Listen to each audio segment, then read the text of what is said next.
Click it or ticket. Clickbait motherfuckers. I'm going to give them a ticket. Pull them over. This is it. Might as well. Fuck. We got a great podcast for you. You heard the stuff in the intro, so let's get straight to it, motherfuckers. Wait, I can't say fuckers. My bad. Beep. Censor that because we got to be more politically correct. Yeah. Not really. No one's ever said that to us. No, we're never going to be. I hope you enjoy what you hear. One of the first things we're going to talk about is Danny Elfman recently has talked about the score for Justice League, and he brought up a couple cool things, or interesting things. We'll go with that. Yeah, it depends on how you take it, I guess. Yeah, there was a little bit of a reaction for me at first because it was titled that Danny Elfman is bringing John Williams' classic Superman theme to Justice League, and I saw that and I'm like, motherfucker. Yeah, we both fell for the clickbait title then, because I did the same thing. I was like, yeah, of course he would. he can't be original, you know. If you're going to do anything, take Hans Zimmer stuff. No, you're going to go back to the original. This is great. Yeah. But yeah, then when you actually delve into the article a little bit. There is actually some reason for it, and it actually is I think a kind of a decent, cool reason. But Billboard, whatever the hell they are, a magazine, a fucking something. I know they're a website. A walking billboard, I don't know. Idea. Apparently caught up with Justice League composer Danny Elfman, who will receive a max. I don't give a shit about that. He's getting some kind of achievement award for sucking. Anyway. So the disclaimer: I do like Danny Elfman. I just think it's awesome. Just this even though I know the results of this title just pissed me back off again. So, it's kind of stupid. It worked twice. Yeah, it's very effective. It's very, very effective. But the Billboard said to him, "You've just been in London recording the score for Justice League. It's been 28 years since you scored Batman. What was it like going back into the DC universe?" We got a lot of reading to do. And that is not a good start. That's all right. You want to take the rest? Sure. So Danny Elfman says, "It was great. It was like I never left because I'm using the same thematic material that I used back then. It never actually went away." Laughs. "It was great fun." And again, so as you read the title, then you read this, you're like, fuck, so he's just going back. He just hit the repeat button. Yeah, yeah, basically. Let me just regurgitate the same stuff. My old soundboard's right here. Just just it off a little bit. Perfect. All right. It don't even have to get like an orchestra or anything. Yeah, we're solid. Perfect. Press a button, and I got the new theme. Yeah. Williams, can I use your shit? Perfect. Thanks. Peace out. And a job well done. Where can I pick up my check? Yeah, seriously. Thank you for firing Junkie XL so I can come back here and dust this shit off. Anyway. yeah, basically. So, continuing. Then he says, there are a few little fan moments. I instated a moment of the Wonder Woman theme that Hans Zimmer did for Batman vs. Superman, but I also had 2 minutes where I had the pleasure of saying, let's do John Williams' Superman. And that for me was heaven, because now I have a melody to twist, and I'm using it in an actually very dark way, in a dark moment. It's the kind of thing that some fans will notice, some won't. It's a moment where we're really not sure whose side he's on.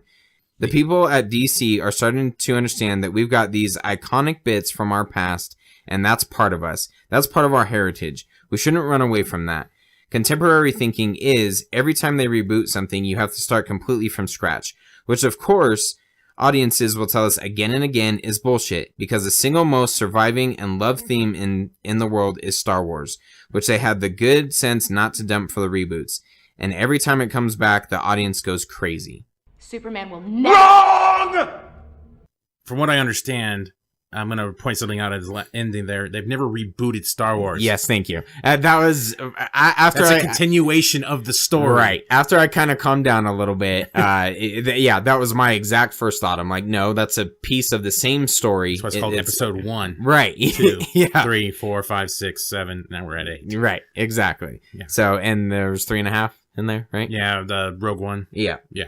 Yeah, so, just want to point that one out real quick. Yeah, exactly. Jack Mr. fucking Elfman. I thought you liked him. Fuck you. So hearing this, even though he wants to go back to the originals, because this guy apparently lives off of nostalgia and doesn't think we should progress any further than what we are, I guess we're not allowed to have new themes. Yeah, no kidding. No creativity. I will give him this. I thought this was kind of cool. The thing I related this to is if anybody saw Spider-Man Homecoming, which apparently a lot of people did, it's doing well. In the beginning, they had this little retweak of the original Spider-Man theme, the old animated theme. And they had it during the Marvel credits logo, I think. Yeah. And so it was dun-ta-dun, dun-ta-dun. And it was tweaked up a little bit, and they were reusing it and kind of hashing it for a sequence. Right. You know? And I kind of took this as a moment where they're going to have it in the background, and something is going to happen. And it's actually, I'm surprised a lot of people didn't bring this up. It sounds kind of like a spoiler. It does. It really does. And I was really debating on whether or not to talk about this or say spoiler ahead of time. Spoiler.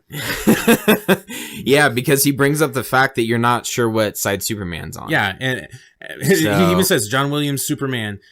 And that for me is heaven, because now I have a melody to twist, and I'm using it in an actually very dark way, in a dark moment.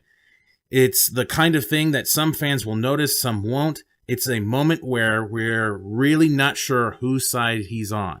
So it's interesting. I pictured him coming down and just like bitch slapping Batman as the John Williams score goes on. That's the first thing I pictured.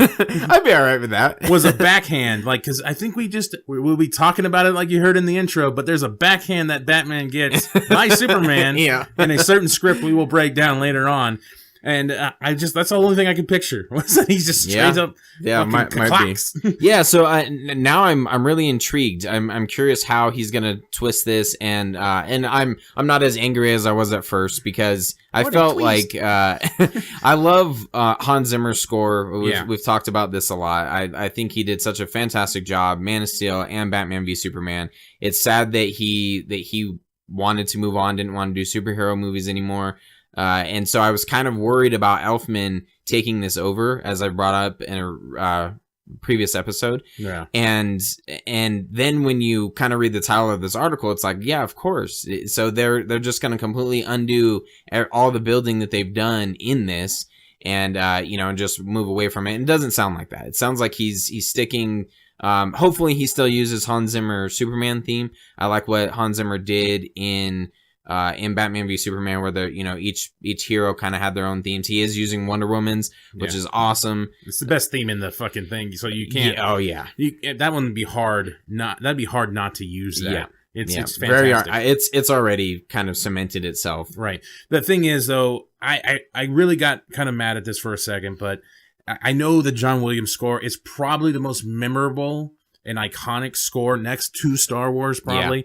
I think any Joe Schmo can recognize the John Williams score of Superman compared to the Hans Zimmer Man of Steel. Mm-hmm.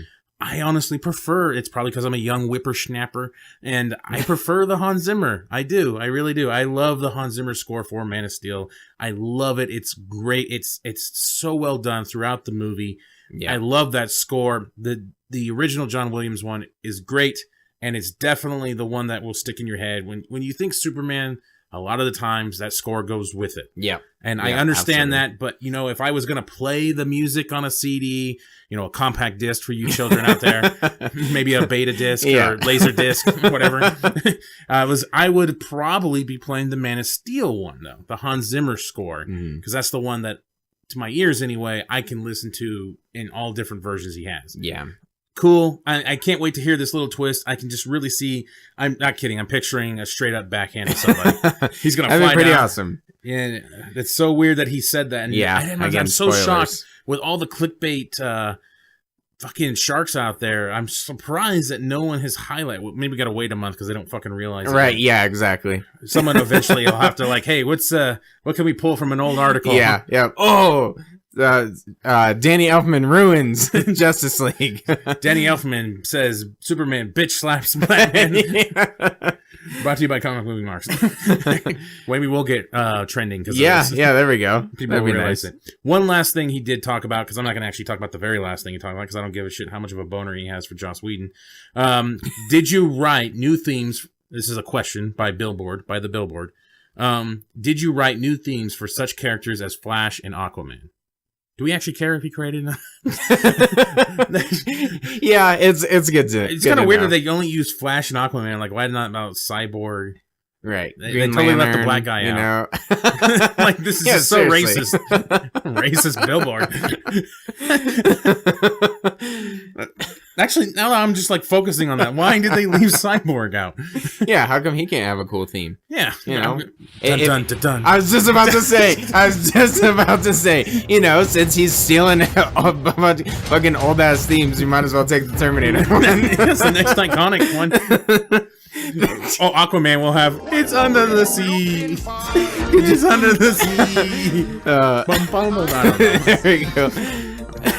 Down where it's wetter, down and it's better, or something like that. Take it from me. Under the sea. Okay, you're probably good. They probably shut off. I don't even think I have to read the rest of this now. Yeah. I didn't even start reading it, so I don't know why I said read the rest of it. It's just, I didn't even start reading it. I created a very simple motifs, excuse me, because it's Flash and Aquaman, not Cyborg, just to let you know. Just to make sure we emphasize that. He left out the black guy. How great would that be, though, if, like, just, you know, when he's revealed as Cyborg in the movie for the first time, it's the fucking Terminator thing. Oh, dude, I'm gonna laugh my ass off if it makes some kind of dun-dun-dun-dun. At least, like, rip it off. Like, even that would be fantastic. Yeah, well, maybe he'll twist it. Yeah, there we go. He'll twist it in an iconic moment. That'd be great. Maybe he'll get bitch slapped right when the dun-dun-dun-dun, and he fucking goes flying. By Superman. There are so many themes. You can't just do a big theme for everything. Yes, you can. Fucking Hans Zimmer did it in Batman vs Superman. Yeah. We had a Batman theme, we had a Superman theme, and we had a great Wonder Woman theme, and even the Lex Luthor theme. Yes, the fucking villain got a theme. Yeah, that overdone orchestral shit. It was cool at first, but it did get a little annoying sometimes because he's such a wiener. It's like you're playing this vicious music and he's just getting wind blown in his wig. Okay, we get it. So I created a motif for Flash, for Aquaman, and Cyborg.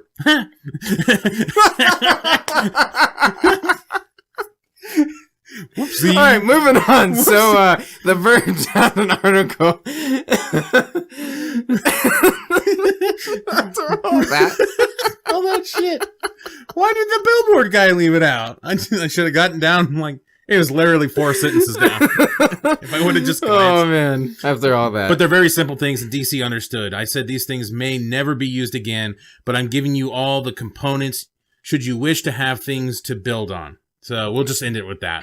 Yeah, it's kind of cool. It at least sounds like he's taking something and going, okay, these guys are going to have their own theme, you know, behind them. I really like that concept, and I hope Elfman sticks to that. And from what I understood, that was definitely going to be something that Junkie XL was going to do, was kind of stick to what has already been established, change it up a little bit.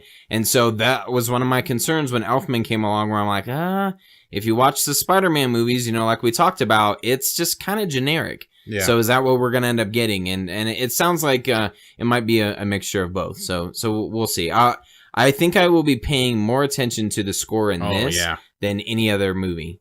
Yeah, probably. Definitely. This is definitely going to be a score where you're just going to be standing by a speaker. Yeah. Just listen to every little tweak. Yeah. Probably just watch it a second time just to get the score down. Just listen to it. Yeah. So that kind of ends that with Danny Elfman. Hopefully what he does is swell and fantastic. Yes. Fingers crossed. And will bring us back to those good old days that everybody's pining for, apparently. I guess the world is terrible, so let's get back to the old days, I guess. I don't know.